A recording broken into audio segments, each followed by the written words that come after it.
So mwirori wa Barothi wa Thayo TV, karibu sana thĩinĩ wa Barothi wa Thayo TV channel kule mwena wa YouTube, na nĩ njũĩ ihinda rĩothe tũgũkorwo tũgĩ-shift language tondũ ti ithuothe haha tũraigua Gĩkũyũ, but in the meantime mwambe mũgeithĩke mũno makĩria tũka kũheana update ya mũndũ gwĩtwo Veronica Matha. Nĩtwamũruta kũrĩa, nĩtwamũ-discharge kuma Kenyatta National Hospital na rĩu moko-inĩ maitũ, na ngwĩciria rĩu twagĩũka haha nĩgetha twĩre andũ progress na ũrĩa kũrahanaga, na ona arĩa matakĩũĩ mamenyere o haha, na tũcoke rĩu tũkĩmenye kanyũmba karĩa maikaraga kanyũmba kanini mũno makĩria, actually ga 2x4, na rĩu tũkĩmenye atĩrĩrĩ egũingĩra kau ga 2x4 ekĩtwo surgery kana no move to a better room, depending na mũhũthĩrĩre wa mbeca ũrĩa ũkĩhũthĩkire, na tũmenye tũkinyirie kũ na maũndũ matariĩ atĩa. So tũkĩrĩ haha twĩna mũheshimiwa nĩwe wanjĩtĩire story ĩno, nĩkĩo ndĩrenda mbĩarie. Twĩna baba wa Irene kana mũthuri wa Veronica, on the other hand twĩna Pastor Garoia, na tukĩrĩ na Veronica and of course Irene nake haha, na ndake tukĩrĩ na arata me harĩa thutha, ngwĩciria o itũra rĩrĩ, na ndĩrenda twambĩrĩrie na mũheshimiwa wakwĩrwo atĩa? Wega mũno. Ndĩreci mũheshimiwa gĩthũri gĩ sawa. Mũheshimiwa gĩthũri gĩtimatisha nginya gĩthũngũ, rĩu no ngĩotwarie gĩthũngũ ngĩgĩa sawa. So karibu sana mheshimiwa. Asante. Ni vizuri kwanza ujiintroduce, watu wakujue, na kwa nini ukafikiria kunipigia, na chenye uliniitia after kunipigia ndicho nilifanya ama kwanza tulifanya kitu kingine, so that at the end of the day tuambie, we have to go also back to the previous story ndio to make sure imeisha. So tusalimie. Mbere nĩ kũgeithia mũndũ wothe ũratwĩrorera haha, mwĩroreri wa Barothi wa Thayũ, na njokeria andũ ngatho arĩa marĩkĩtie kũrũgama na mũciĩ ũyũ wa andũ aya. Niĩ mwenyewe nĩ niĩ ndatũmire Barothi amenye kwĩna thĩna ta ũyũ, ona gũtuĩka thĩna ona ndwarĩ wake ũrĩa watũmaga ndĩmwĩte. Ndamwĩtaga njũĩ hena thĩna wa mũthuri ũrĩa warĩ wĩrĩga kũrehwo hau wĩtagwo Mbũrũ, ũrĩa warĩ na thĩna wa hania, no toro hau mũtumia ũyũ nao maikaraga haha hakuhĩ, ngĩona mũtumia ũcio ngĩenda kũmenya nĩkĩ ekĩte, ona gũtuĩka mũirĩtu wake nĩ ndĩmũĩ no mamu wao ndimũĩ ũguo. Rĩu rĩrĩa ndakĩonire ũrĩa aimbĩte ngĩenda kũmenya nĩkĩ na thĩna ũrĩkũ ũrĩ ho, ngĩkĩra Barothi o mũthenya ũcio ũka wĩyonere, wambe wĩrore thĩna ũrĩ haha. Nake Barothi nĩekire wega mũno tondũ o hau nĩambĩrĩirie maũndũ make, na niĩ nĩ gĩkeno ndĩnakĩo kũmenya atĩ nĩauma thibitarĩ na nĩarathondekirwo, onokorwo kũu kũngĩ Barothi nĩegũgĩtwĩra ũrĩa gũgũthiĩ na mbere, tondũ kũu no operation, maybe nĩ kũrĩ na maũndũ mangĩ thutha-inĩ. Niĩ nĩ gĩkeno ndĩnakĩo, na Ngai amũrathime inyuothe, inyuĩ muonire no mũrũgame na mũciĩ ũyũ, tondũ kwaria ũma andũ aya marĩ na thĩna, na nĩwaigua mũtumia ũyũ ona twamũria oigire arwarĩte mĩaka 9, na kĩrĩa gĩtũmĩte aremwo nĩ gũthondekwo nĩ ũndũ wa mbeca, no na inyuĩ mũkĩrutĩra, koguo niĩ no ndĩmũcokerie ngatho mũno, no Ngai amũrathime. Wow, so ũcio nĩ mheshimiwa, na ĩno twĩrĩtwo mheshimiwa njĩtagwo mheshimiwa Mary Njambi, ndĩ nominated na ndĩ wa Makandara rĩu gũkũ tũrĩ. No andũ makũĩ atĩa? Andũ ndũĩ mendaga kũnjĩta mabiribiri. Ana ũngĩmoria moigaga ũcio nĩ mabiribiri, ũcio nĩ criminal, nĩ ũndũ wa kaũndũ athiĩtagĩte ũguo. Nĩ twakuonire TV-inĩ, tũtĩrĩ twariganĩrwo. So thank you so much mheshimiwa. Na thank you. No mheshimiwa ũrĩa njĩtĩkĩtie ũikaraga ground. Wegire kwenda ũikara ground na nĩkuo atindaga. So thank you mũno makĩria mheshimiwa. Nafikiri sasa kutoka hapo tuende kwa baba Irene. Najua sio vizuri pia kuanza na Irene babake akiwa hapa. So baba Irene, si tukusikie kidogo. Naona watu wakiuliza mzee alitibiwa. Mzee hatukuanza na mzee, tulianza na Veronica. Mzee sasa story yake tutaijua after hapa. So and I hope pia yatatibiwa. Lakini mzee ndiye alifanya Veronica. In fact mimi usema mimi si mimi Destiny Connector, hata si mheshimiwa Destiny Connector. Destiny Connector ni huyo mzee. Maana shida ya mzee ndio ilifanya tukajua Veronica, shida ya Veronica. Otherwise isingekuwa ni mzee, isingekuwa nimekuja kwa singejua Veronica. So Veronica unafaa kushukuru Mungu na ushukuru pia mzee Mboro, maana yeye hajatengenezwa na kesi yake ndio tulikuwa tunakuja kuchukua ndio atengenezwe. So I hope pia atatengenezwa. So mzee, unajua ndio nimekuwa kwa hii safari na wewe. Ingawaje tulikufahamisha after kwenda live. Hatujui ulikuwa wapi na mama alikuwa wapi. So at least ungetaka kusikia kabrief kidogo. Yes. Ile kitu naweza rutiza shukrani. Nafikiri kwanza unaweza tusalimia na tukujue, maana si watu wote wanakujua. Okay. Habari wenzangu, watumishi wa Mungu, mmesalimika. Karibia microphone. Kwa sababu ile furaha niko naye kwa Mwenyezi Mungu amenionekania na akanitoa kwa ile sita nilikuwa naye. Na kwa hapo huyo Veronica mtutu alikonjeka hiyo njoo. Unajua unamtaja si kama wako. Miss Veronica.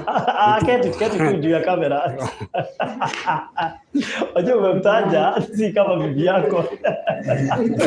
Kumbe sio sisi wa Kikuyu tu tunakuwa na shida za kutaja mabibi zetu. Atoa mask. So ungesema bibi yangu Veronica. Miss Veronica mtuko. Nilimuona 1980. Nikimuoa kwa hiyo hakuwa na hiyo ugonjwa. Kutoka 1980 mpaka 2006. Nikaja nikalaza watoto 4 Kenyatta. Na hiyo 2006. Kwa sababu wakati hiyo Veronica alikuwa mzuri, hakuwa na hiyo shida. Tuanzi ya watoto wawili wa mbele na katikati wakaniwacha. Hata nikienda nikisindikiza hawa kuna wawili wale walipaki Kenyatta. Na Veronica hakuwa hivyo.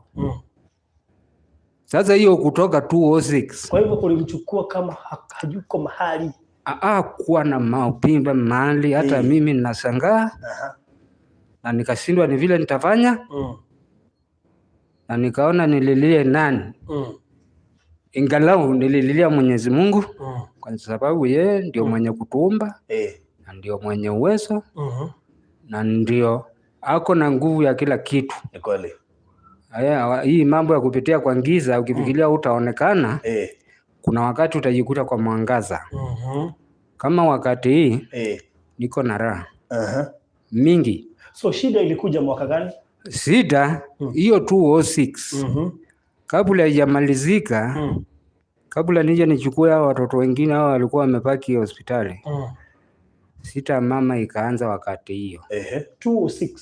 Yeah. Amekuwa na hiyo shida from 2006. Yeah. Na umekuwa ukitafuta usaidizi wapi?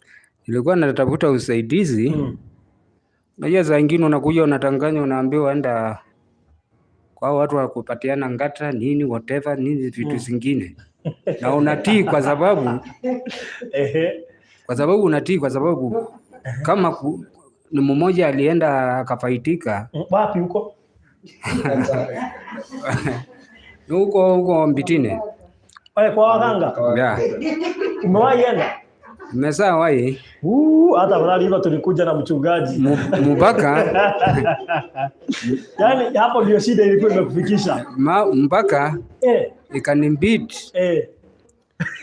Uliambia bibi yako umeenda? Nilikuwa na yeye. Kwa sababu nilikuwa nitafuta usaidizi. Kwa sababu ninapokonywa watoto ng'ombe zinaenda sikichinjwa asubuhi na kutwa nyama inakaa kama karatasi haina damu. Ngoja. Serious? Yeah. After uganga ama nini? wakati hao watoto wakija kuniwacha hata saa hii nilirudi nyuma kiwango ingine ambayo sikuwa natajalia na mpaka wa leo naendelea nikiinua mkuu nikikanyanga hapa inachimbwa simo nikikanyanga pale hii ingine inaingia ndani. Na sasa ile njiani niko naye ni aina hiyo lakini kwa Mwenyezi Mungu hakuna ile kitu ambayo haiwezekani. Sasa ulisaidika kwa mganga? Sikusaidika. Nilirudi nyuma nikaona nimulilie Mwenyezi Mungu.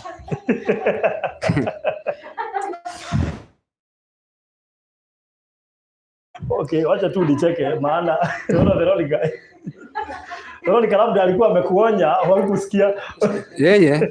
Yeye nilikuwa namuonea huruma akiumwa na mimi siumu. Unaona? Hata huyu mtoto wangu mbele huyu Irene. Hakuwa na hiyo ugonjwa. Hakuna. Lakini hukuenda kwa mganga. Huyo si kwenda kwa mganga. Lakini sasa waganga walikuambia ufanye nini ndio hapo? Waganga najua mganga anakutibu akipakiza. Kwa sababu akikutibu kabisa utarudi. Hautakuwa customer. Na kazi itaharibika. Sasa wewe ulienda kwa mtu yenye haponyi kabisa anabakisha. Nikawachia hiyo msarapa. Kawachia satani nikamwambia chukua mizigo yako. So ulilipa pesa yote kwa mganga? Ulilipa pesa yote? Hapo kwa kukula ngato wanalipa 300. 1300? 300. Oh, 300. Kwa hivyo wako na booking fee ama ni ile fee ya kulingana na wale watoto huko nao wasema 300. So ukatoa 300 kwa kila mtoto. At least nikaona ya kitu ni kama imetulia kidogo lakini nyumae ikachimbuka. Anyway, okay, sawa. So here we are. Tukaenda 2010, 2015, shida bado wako nayo. Shida ako naye. Mpaka sasa nikaja. Huyu Irene mahali anakaa Njeriko. Ama kunaitwa Njeriko, Maringo. Yeye akawa mtoto mnyenyekevu. Hawezi kutusi mtu. Yaani yeye anajikakamua hata kama ni kuoza nguo at least apate riziki yake ya daily bread. Okay, sio vizuri kuuliza lakini uko na watoto wangapi? Uko na watoto wangapi apart from Irene? Irene, niko na kuna watoto wengine labda wako nyuma yake ama mbele yake? Wale wako nyuma. Mmoja ako form 4, ule anamaliza mwaka huu. Ako form 4 na huyu mwingine ndio ako form 1. Niko na watoto wawili. Ingawa leo niko na mchukuu ya huyu. Niko na watoto high school. Niko na watoto 3. So sasa hivi kuna mtoto form 4? I hope uliniangalilia story ya school fees. Ilitumwa kwa mtandao. Hata huyu Mweni, huyu wako form 4. Nimezaa lipa pesa yake nusu. Nikabakisha 2,000. 2,000? Balance. 2,000 kumaliza form 4. Kumaliza. Haya, huyu ako form 2? Ako na 460. 460 nini? Per term. Ulikuwa unaniambia niangalie per term. 460? Aje?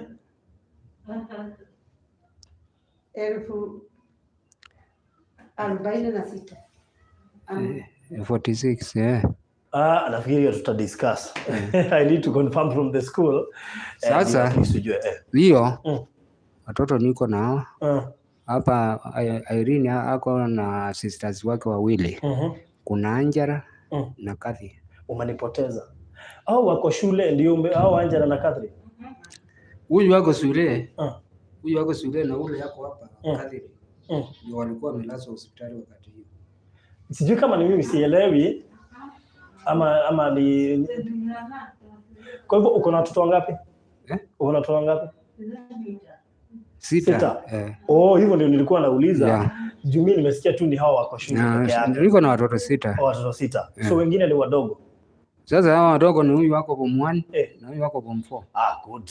Uko sawa. Nilikuwa nataka ku verify hapo ndio tusisaidie wenye wako shule na kukua kuna wengine wako nini. Hapana. So Irene ndiye first born. So na pia kuna mtoto wake ako form 2. Ako form 2. Haya, hiyo tutadiscuss. So safari imekuwa hivyo until ile siku tulikuja kuona mzee Mburu. Nani aliambia mama atokee hapo? Ni Mwenyezi Mungu. Siku wako. Tutaambua na Irene nani aliambia mama. Alisikia kuna watu wamekuja na wanasaidiana. Akatokea kwa gate.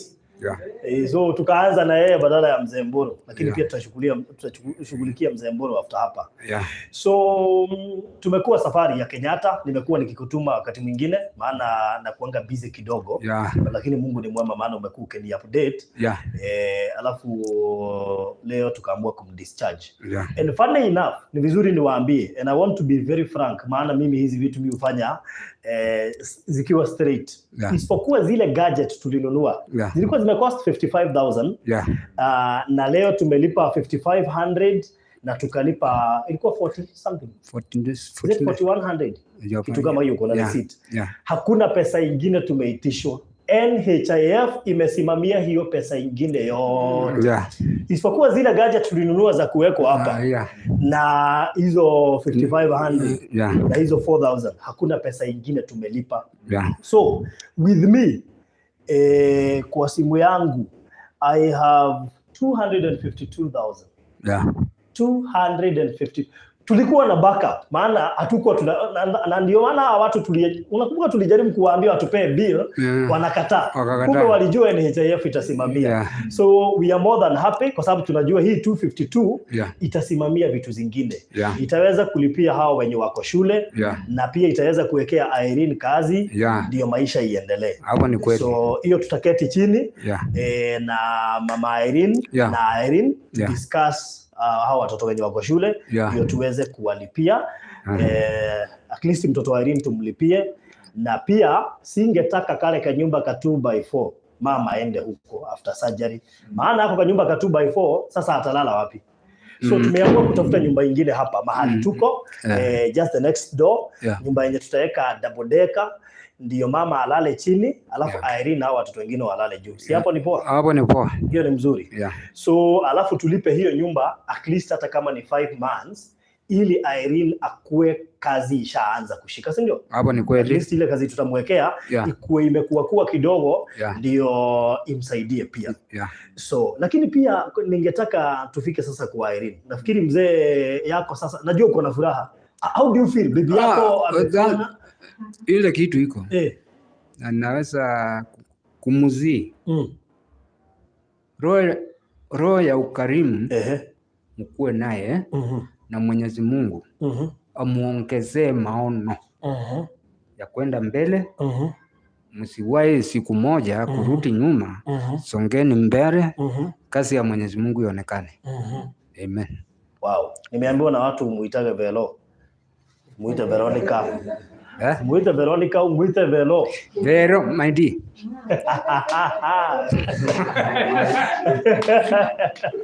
Muite na Kikamba. Na Kikamba mnaitana aje? Mnaitana aje? Veronica, my dear. Muongelesha Kikamba. Mtuara. Boa, kama kie.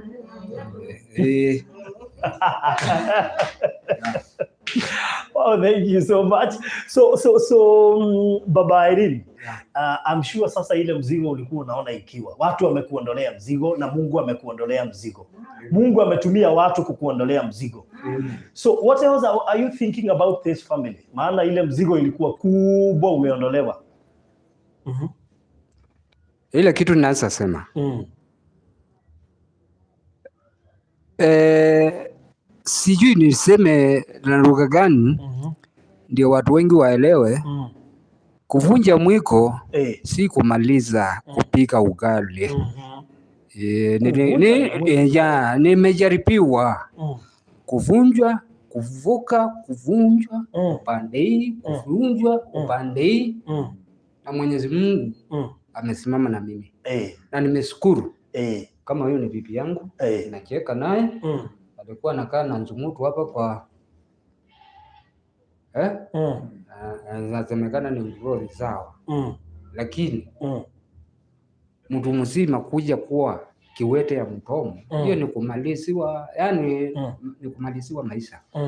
Kwa sababu kukula uwezi, lazima ukule ile vitu nyololo. Yana mwili Na sijui kama umesikia anafaa kula chakula yenye ni kabla apone, anafaa kula chakula viazi tumekrashiwa vizuri, tununua blender ndio matunda ina blendiwa vizuri. Irene, sijui kama unatusikiza vizuri sijui na nafikiri uta advise Irene ile chakula umeambiwa mama anafaa kula. Hafai kula chakula ngumu saa hizi. Na tena ile ndawa kabla kuna ndawa sile NHF na umeelezewa precautions za dawa na vile atakunywa, si ndio? Hata zimeandikwa na kabla hajakula ndawa akule kwanza na hiyo ndawa kwa sababu ni atembe ivinywe hata anaweza kuwekewa ile uji anakunywa So si umeambiwa clinic mtarudi lini? Tarehe 13 mwezi ya 9. So ni tutakuwa Monday. Yeah. Na sasa si mtakuwa na yeye na mama? Si wewe utapeleka? Lazima. Wewe sasa ndio utampeleka. Na sisi tushughulikia sasa hiyo story nyingine ya watoto na Irene. Irene, I'm sure by now unajua ile kazi inaweza taka tukuwekee. Si ndio?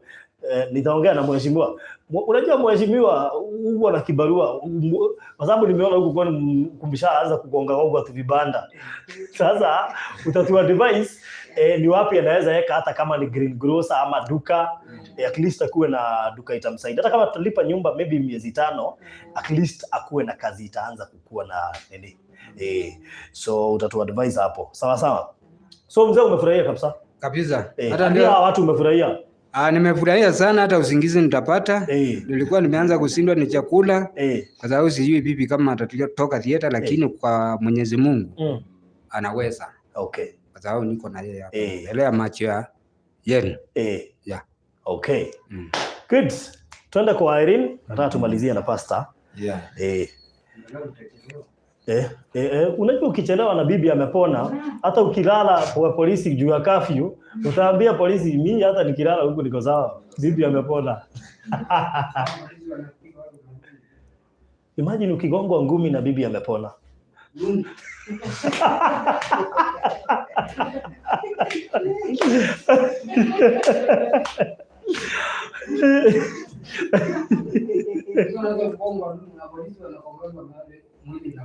Inaonekana umegongwa.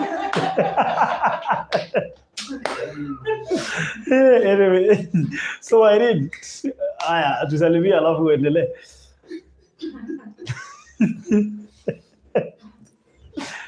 Yes, tuendelee Irene. Nawasalimia katika jina la Yesu. Habari zenu? Sasa mimi nafurahia sana sababu ya hii mzigo tulikuwa nayo. Sasa tumeshapumzika. Mama alikuwa amekaa sana na hiyo growth miaka 9. Sasa ameshapelekwa hospitali, sasa ameshamaliziwa. Sasa tumefurahia sana na tayari ameshapona. Sasa tunashukuru Mungu kwa sababu ametuonekania na tutaendelea tu kumshukuru. Okay. So Irene, kuna kitu ulituelezea last time ningetaka utaje, maana tulikuwa tunasikia unakuwa na shida. Hebu tuambie ni shida gani na ilianza vipi? Hiyo shida ilianza 2000.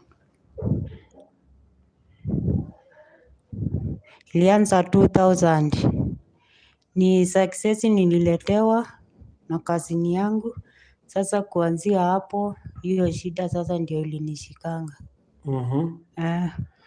So after kuletewa success na kazini yako ulianza nikakaa sasa nikikuja kukaribia kufanya mtihani sasa ndio ikanianza. So ukaanza kuconverse. Okay, sawa. Nilikuwa nataka uelezee hivyo ndio pastor ajue wakati anaomba na nini hataweza kuongea. So mtahama na mamako ndio mkuja kwa hii nyumba mpya. At least muweze kukaa, labda kuna mtu alikuwa ameniambia anaweza peana kwa kukaa, lakini watoto, lakini hakuwa anajua tunawahamisha.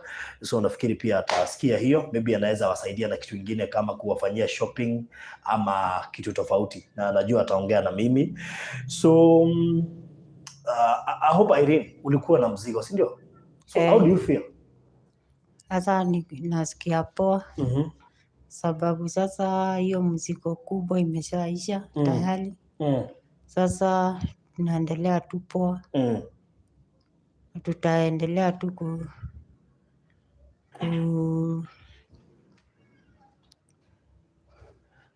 Haya, ni sawa. Irene ananga maneno mengi. So tumalizie na pastor. Patia pastor microphone. Ndio. Na sijui kama jirani wanamjua. Walikuwa wanamjua? Nani? Majirani wake. Majirani wako hapa. Majirani wamesimama. Walikuwa wanamjua? Walikuwa wanamjua? Maybe jirani mmoja anaweza ongea on behalf ya wanakijiji. Na wasalimu katika jina la Yesu. Mimi ni kuwashukuru ni vile umetendea Veronica. Mungu azidi kuonekania kwa kazi njema mmetenda. Asante. Okay, pastor. Yes. Karibu sana. Amen. Amen. Ovo amatuko. Mwasavio. Pio. Mwaya taiwe. Amen. Amen. Nashukuru Bwana kwa ajili ya wema wake na fadhili zake na ukuu wa jina lake. Kwanza nishukuru kila mmoja Mwenyezi Mungu, pia Farodhi mheshimiwa na kila mmoja na majirani wote na pia our viewers. May God bless you so much and God do you good. Najua leo imekuwa siku ambayo tumekuwa kule Kenyatta na ninashukuru haikuwa rahisi. Haikuwa rahisi. Ilibidi niingie ofisi za ndani niongee na wao. Yeah, ilibidi Farodhi sasa na may God bless you and everybody.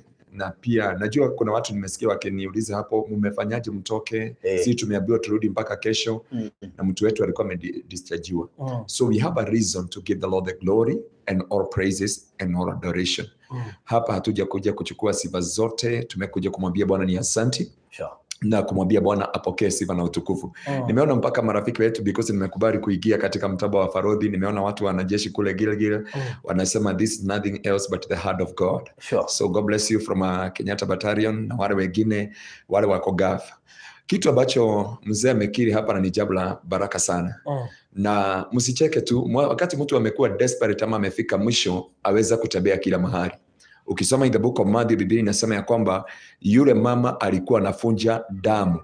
Biblia inasema ya kwamba alikuwa tajiri, lakini mali yake yote alitafuta ushauri wake kwa madaktari, kwa waganga, kwa wachawi, lakini hakusaidika. Akasema nikiguza pasi ya nguo ya Yesu, maisha yangu nitapona. Na mzee amesema ameenda na mama mpaka kwa waganga, wameenda wapi, ya kwamba wakati walifika mwisho, wakasema nao kwa ni kuzuri na kuna raha. Na niwaambie tu suluhisho iko ndani ya Kristo Bwana katika ndani ya maisha yetu. Lakini leo kwa dakika kama 5 ningetaka kusoma neno la Bwana in the book of Ezekiel because we are here to pray for this family. In the book of Ezekiel chapter 11 from verse 1. Biblia inasema ya kwamba Ezekiel chapter 10, Ezekiel walikuwa na utukufu, walikuwa na maisha mazuri, walikuwa na utukufu wa Bwana na fadhili za Bwana zilikuwa juu ya maisha yao. Lakini over the sudden the glory of God departed, ikaondoka juu ya maisha yao. Ezekiel akashindwa, ni wapi wamekosea Mungu? Ni maovu gani wametendea Mungu? Mbona wapitia haya? Mbona wapitia mapito haya yote na uchungu huu wote? Na Biblia inasema ya kwamba wakati Mungu aliona Ezekiel amechanganyikiwa, akachukua Ezekiel akampeleka nyumba la Bwana in the book of Ezekiel chapter 11. Akamuonyesha wazee 25 na kati yao kulikuwa na Peratia mwana wa Azuri na walikuwa Jezania mwana wa Azuri, Jezania mwana wa Benaya na Peratia mwana wa Azuri. Na Biblia inasema wakati aliwaonyesha akawaambia, these men they are the men who brought in evil upon the land. Wanasema mtakuwa nyungu na nyama, nayo mji wenu utakuwa nyungu ya kuwapika. Lakini Mungu akamwambia Ezekiel, because how do you brought evil, ya kwamba prophesy to them na uambie ya kwamba uovu wao na mipango yao imefika mwisho katika hii jamii. Tumekuja kutangaza kutoka siku ya leo, magonjwa yote yamefika mwisho katika hii jamii. Mateso yote yamefika mwisho katika hii jamii. Hata kama dada yetu ambaye ako hapa mwisho alipatiwa success na ya kwamba destiny yake ikakamatwa, na kutoka wakati huo akawa na faint, akawa maisha yake imebadilishwa, hana mbele hana nyuma. Lakini from today we are here to mark a new beginning upon this family in the mighty name of Jesus. It is a time to decree and to declare ya kwamba hii familia ambayo ya huyu mzee, katika jina la Yesu, hakuna magonjwa ya Misri, hakuna mateso, na huyu dada hata aguka tena, na hata kama maisha useless again in the mighty name of Jesus. Tumekuja kutangaza hapa kwa nguvu na uwezo ambao Bwana ametupatia, ya kwamba nguvu za waganga na wachawi na ushirikina na uovu wote hauna uwezo wa kutawala katika hii jamii, kwa sifa na utukufu kwa jina la Yesu. Na Biblia inasema ya kwamba pando lote halikupandwa na Bwana litang'olewa na mizizi. Tunakuja kutangaza siku ya leo katika hii jamii, pando lote halikupandwa na Bwana tunaling'oa na mizizi kuanzia siku ya leo. And the Bible says in the book of Jeremiah chapter 1 from verse 10, inasema tazama siku ya leo nimewateua juu ya falme na tawala zote, muweze kung'oa, muweze kusarabatisha, muweze kuharibu na kufujafuja, baadaye mpande na msimamishe. We are here to uproot every forces and every powers of darkness upon this family in the mighty name of Jesus. Mzee, tumekuja kutangaza hautalia tena. Wanadokari gone ne forithi tudhongwa rege. Yani hata askari naona unaogopa kuogwa na askari usiku wa leo. Lakini tunataka kutangaza ya kwamba hakuna, ukipeleka maadhi katika kliniki kule, ni ya kusema ya kwamba ushindi ambao Mungu amepeana katika hii familia. Tumejaribu kwa waganga imeshindikana, tumejaribu kwa marafiki imeshindikana, tumejaribu kwa madaktari imeshindikana, lakini Mungu ametengeneza njia na mapito yake. Kwa maana kusema upeleke mama kwa mganga ni kusema ulikuwa umempeleka kwa hospitali wakati wa bereni, lakini kukakosekana suluhisho.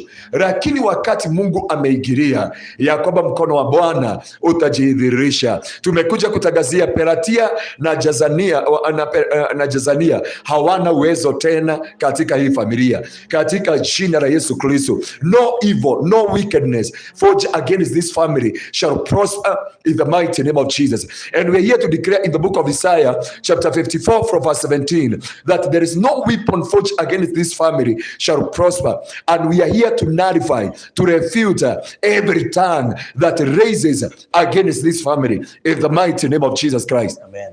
Tumekuja kutangaza because ndivyo Biblia inasema. Na wacha mheshimiwa nikwambie, ile vita kubwa waweza, ile tuliona kwa news ilikuwa ya kukumaliza.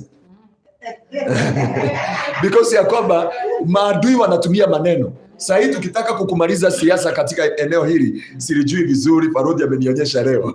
Amenipitisha tuchochoro. Ninasikia watu wanasema kwani hao watu ndio wa citizen, watu hao ni wa wapi? Lakini God is so gracious and merciful, because Mungu ni mwaminifu kuleta Parodi TV katika jina la Yesu. Lakini watu wakitaka kumaliza ya kwamba wanatumia maneno. Maneno ni roho, na maneno ikiongewa yaweza kukaa miaka 100 na yule alinena amekufa. So tunataka kutangaza ya kwamba maneno yote imenenwa katika hii familia kuanzia siku ya leo haina uwezo na haina nguvu katika jina la Yesu Kristo. We want to pray for this family. Na kwanza nirudishe shukrani kwa watu wote ambao walisimama katika pengo na katika mwanya, madaktari wote wa Kenyatta, watu wote ambao wametupatia nafasi ya leo na hata kusikiliza Parodi tukiwa pale Kenyatta. We give the Lord the glory. Na hata fans wetu wote, na fans wote. Wale wamekuwa wakiomba, wale wamekuwa wakijitolea mali zao, na wale ambao walikuwa hawana uwezo wa kimali, lakini wako na uwezo wa kusema Father, remember this woman. Because wakati hiyo picha ilitoka, hata tulikuwa mahali tukastuka wakati ulichukua hiyo live, tukasema wa na Mungu aponye mpaka watu wengine wako huko. Nimeona wako na hiyo shida. By the way, hiyo room hata watu wengi wako na the same. Na hiyo kikitu mpaka nilikuwa simeona mmeniacha hapo nyuma. Ni huyo sister nilikuwa nataka kumwomba ruhusa anikubalisha niombea watu hao wote. Lakini nikaona ni kama anasema masaa yake ya dawa na nini, but tunatangaza ushindi wa Bwana. Dada yetu anaitwa jina lake linasaulika, Irene. Irene, we want to declare, tunataka kutangaza siku ya leo, kila nguvu zilitumika, hata kama ni success, nguvu zote walitumia leo ya kwamba zinaondoka katika maisha yako. Lazima waachilie nyota yako, lazima waachilie maisha yako kwa sifa na utukufu kwa jina la Yesu.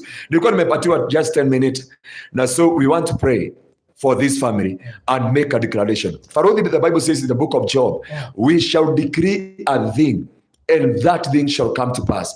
Mutatangaza jambo na hilo jambo litaweza kutimika na kufanyika makuu. So mheshimiwa, thank you. Sijaiona mheshimiwa anaingia turugufe hivi. Anapita tuchorochoro hivi na anakaa huku. Na anapita kwa madazi na uji na may God bless you. Na Mungu akupatie hiyo moyo. Because Faruki amekuwa akiniambia kuja uone mheshimiwa anakaa na watu wake. Na ninashukuru Bwana siku ya leo. Sasa tunataka kuomba. Mama, niulize tu kama kuna mtu angetaka kuokoka. Hiyo ndio kitu ya kwanza naulizaga tu, kama kuna mtu angetaka kuokoka. Najua mzee hata baada ya kwenda kwa waganga ulirudia Yesu.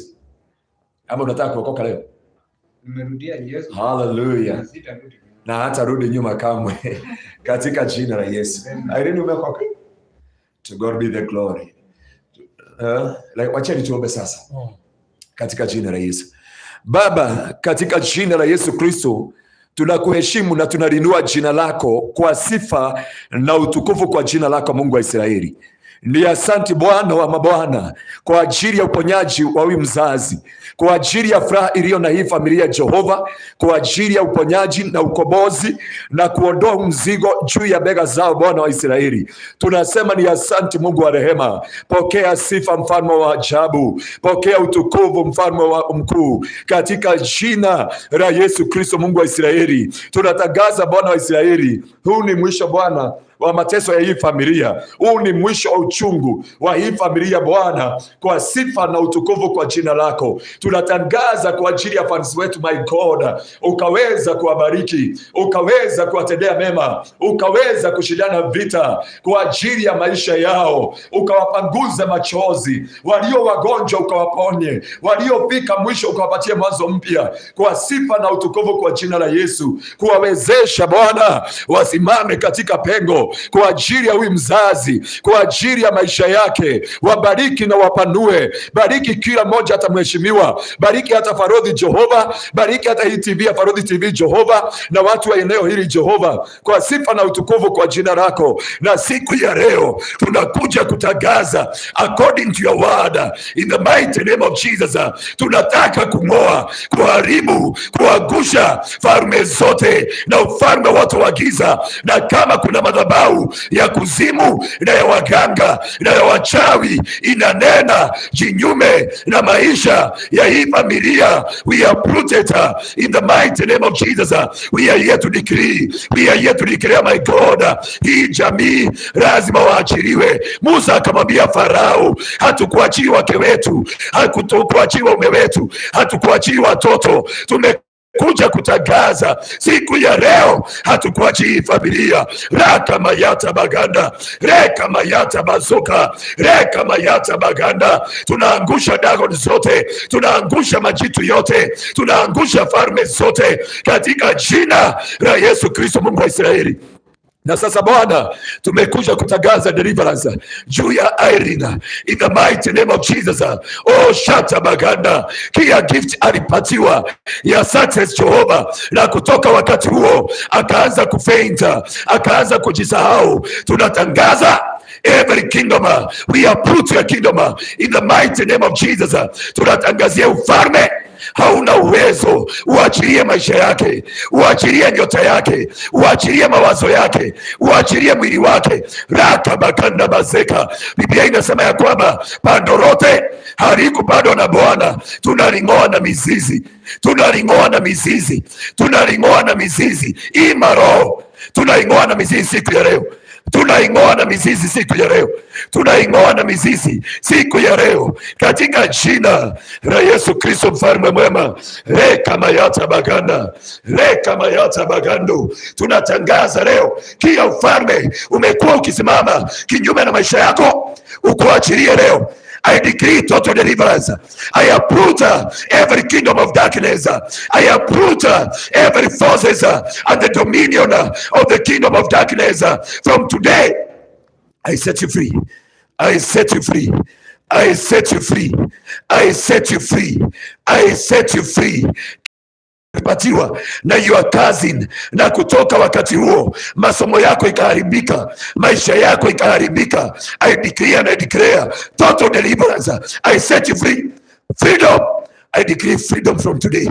I decree freedom in the mighty name of Jesus. In the mighty name of Jesus. Yes, Lord. Come and laying upon her. Natangazia kila nguvu za uchawi, kila nguvu za uganga. I destroy your kingdom. I destroy your kingdom. I destroy your kingdom. I uproot your kingdom. And I set you free. In the mighty name of Jesus. Inatangaza siku ya leo, ufalme huu hauna uwezo. Ufalme huu hauna nguvu. Ufalme huu hauna mamlaka. Uachilie mawazo yako. Uachilie mwili wako. Uachilie nyota yako. Kuanzia siku ya leo tunakuombea roho yote ya confusion juu ya maisha yako. Hata wakati unaenda kuweka biashara, tunatangaza sharp mind. Oh my God, I pray this lady Jehovah, my God, Irene, to be restored in the mighty name of Jesus. Natangaza urejesho. Natangaza urejesho. Urejesho wa nyota yako, urejesho wa hatima yako. Biblia inasema in the book of Isaiah chapter 42 from verse 12 ya kwamba watu hao ni watu wangu, wameibiwa, wameporwa, wamefungwa katika jela, wamewekwa katika mashimo, na hakuna mtu anasema toka, but we are here to declare you may come out in the mighty name of Jesus.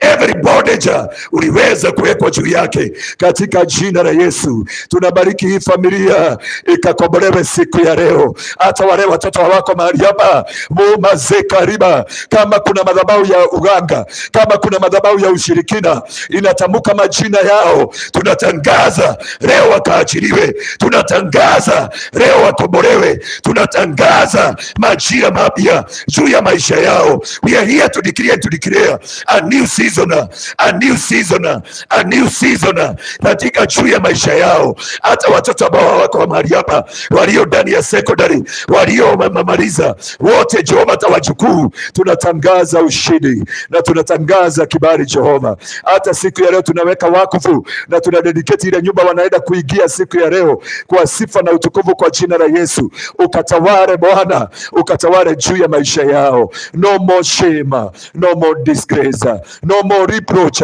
From today we decree a new beginning juu ya maisha yenu na juu ya hatima yenu, ya kwamba Baba, ile biashara wataweka, tunaomba ikatawaliwe na wewe. Tunaomba waanze mwanzo mpya juu ya maisha yao na hatima ya maisha yao. Tunaomba hata hii area Jehova, come and governize this city, come and governize this area Jehova. Tunatangazia wakuu wa mji huu ambao wanaongea katika ulimwengu wa kiroho ku governize this land and to governize this area. Hawana uwezo tena, hawana mamlaka Jehova. Oh my God, any strong man in this area hana uwezo na hana mamlaka ya kuaziria tena. Kwa sifa na utukufu kwa jina la Yesu. Pokea sifa Bwana, pokea utukufu Mungu, na ni katika jina la Baba na la Mwana na Roho Mtakatifu. Mungu Baba, tumeweza kuomba na hata kuamini. Amen. Amen. Amen. Amen. Wow. Thank you so much, Pastor Garuya, kwa hiyo nafasi.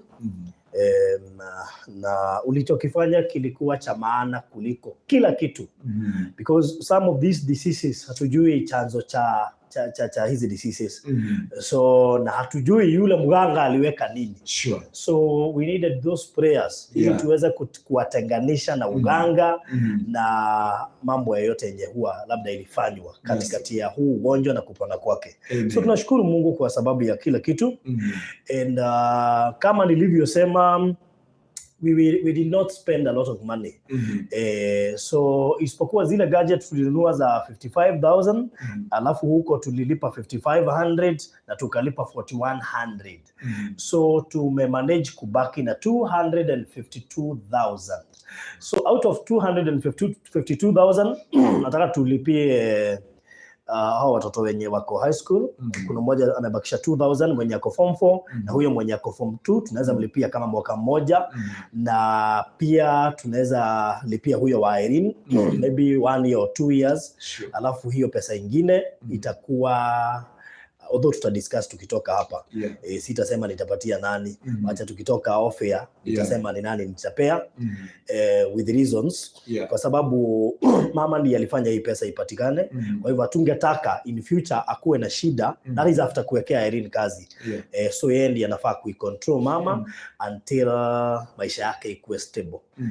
But tuta make sure Irene at least amekuwa na kazi. Sijui mheshimiwa, hebu patie mheshimiwa tujue. Mheshimiwa, unajua unaweza tu advice, maana hii ni area yako.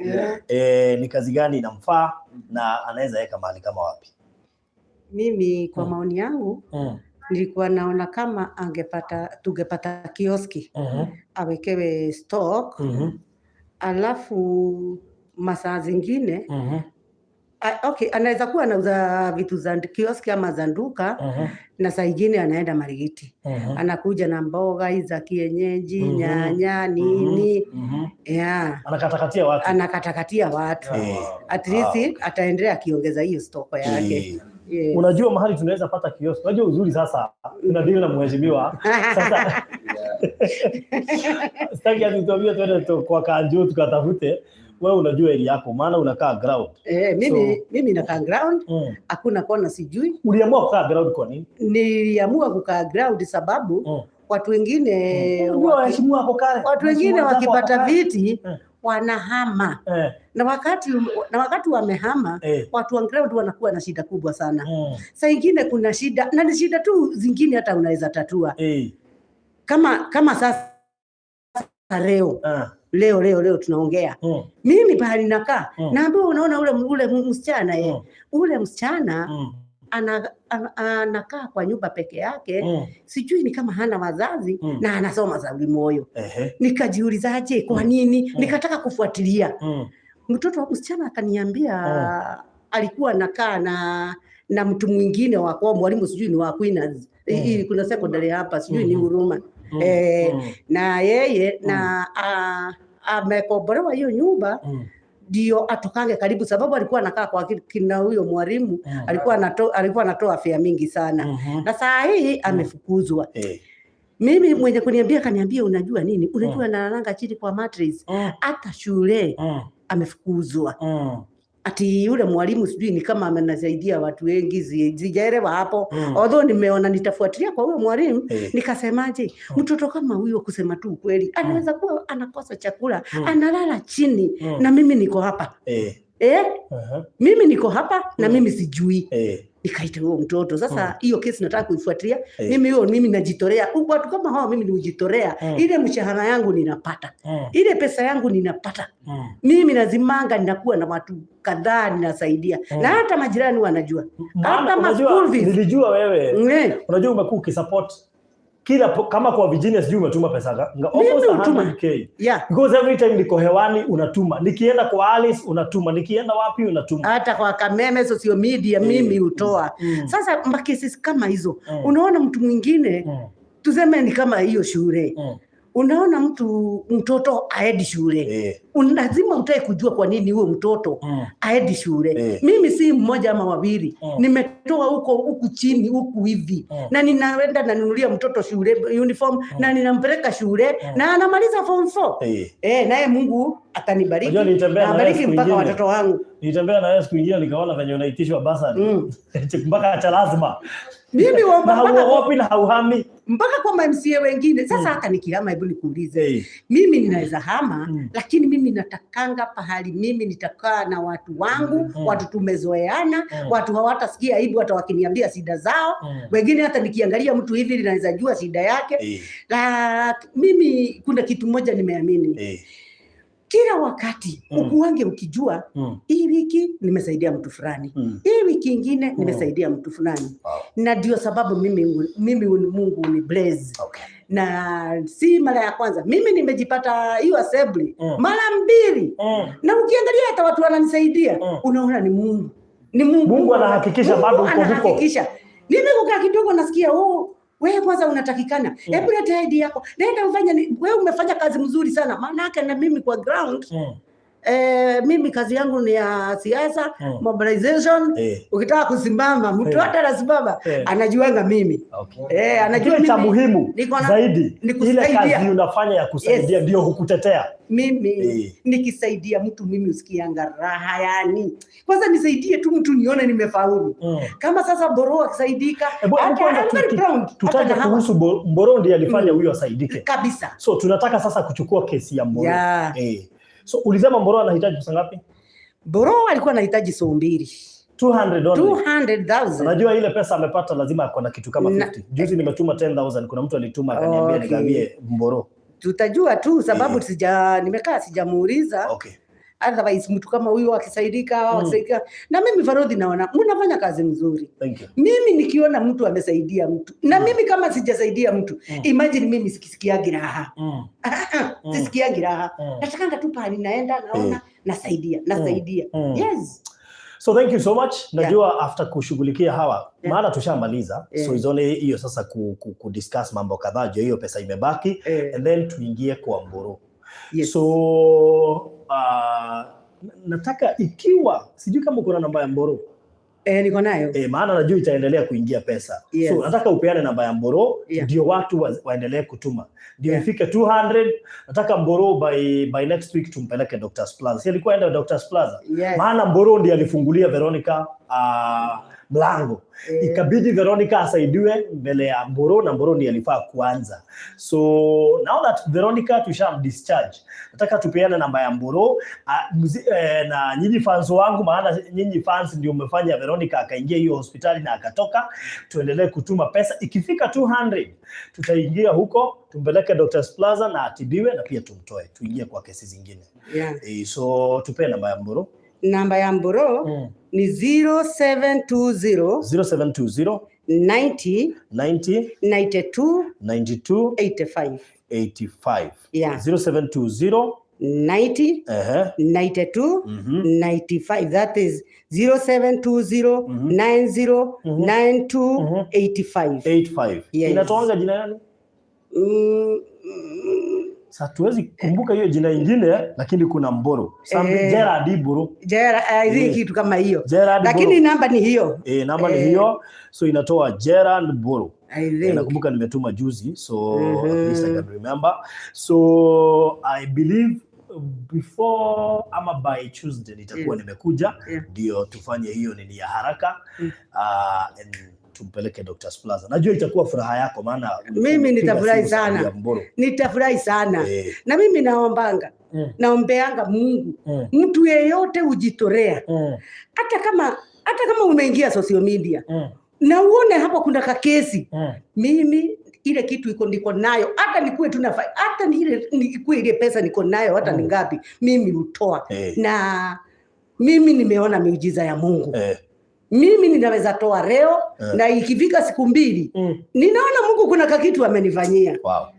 I'm a witness. Okay, so thank you so much mheshimiwa na tunashukuru pia na utazidi kukaa kwa hiyo serikali maana ile kazi unafanyanga. Unajua mimi nimejua waheshimiwa 3 wenye wanajua kusaidia. Kuna mheshimiwa Nungari, wewe na mheshimiwa anaitwa Angare wake nominated bado huko Murang'a ndio wa kwetu. So ukimwambia una kesi hata kama alikuwa na 2,000 atatuma hata kunyamazia. So na nyinyi mtazidi kukaa na mpewe hata bigger positions ndio muweze kusaidia maana nyinyi ndio mtafanya hawa watu wenye wako huko wajue mashida zenye ziko huko bila. So unaona kulikuwa na wagonjwa 2 kwa nyumba 2 zinakaribiana. So unaona wakisaidika pia utakuwa na furaha. So thank you so much. Maybe Pastor Garo ungetaka kuongezea kitu kabla tumalize?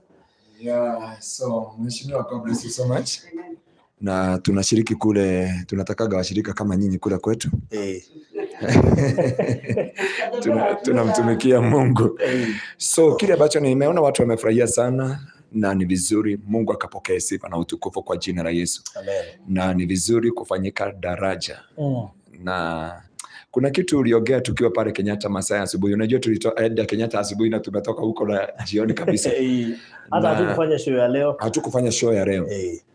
Na nikakwambia kuna message uliongea nikaona there is almost 10 messages that can come from that one message. About zungumza tukiwa mahali kwa kaona hivi. Nikiambia yule jamaa wa kule nini. Na alifikiria hilo jambo because nimeona mpaka amenitumia message akaniambia pastor, Mungu awabariki sana. Na vile mliniongeleshea. Na so ombi na kilio cha moyo wangu ya kwamba ni Mungu akaweza kuwapatia mzigo. Biblia inasema blessed are those who are merciful, because mercy will be shown to them all about their merciful. Na because naona baba yetu hapa ni anayetikira kwa toro. Kuna mtu anakaa anakumbuka rungu. So mimi kile naweza kusema God bless you all. We are here to study in the position or in the gap. Biblia inasema in Ezekiel chapter 22 from verse 30. Natafuta mmoja tu mwaminifu. Ni ando ingĩ no wa kwĩhokeka gũtirĩ.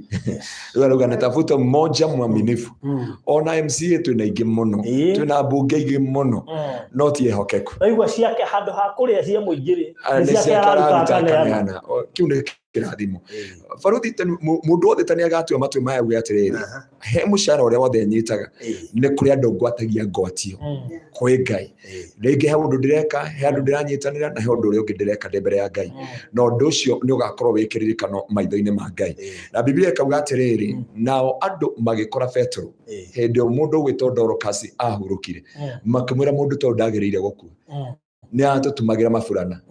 Nake Petro akĩmera agĩkuĩte akiwa no we claimed gĩkongĩka nginya wĩ mũkuo andũ makĩrĩ mũmwe wako. So try to do your best na wĩke wega ũkĩmenya nĩ Ngai ũragwatia ngwatio. Na mũthenya wakinya Biblia iuga in a due time Ngai nĩ agatũma ũgethe magetha marĩa mothe ũtũraga handaga. So Ngai amũrathime mũno, amwĩke maũndũ mega, amũkinyĩrie tha-inĩ ciake na atongie ngoro cianyu thĩinĩ wa Kristo Jesu. Amen. Pastor, heana namba please. Namba yako ya thimũ njĩtagwo mũtungatĩri, nĩ ndona andũ makĩnjĩta doctor gũkũ, nĩguo nĩ ndia graduate ma doctor. I'm doctor.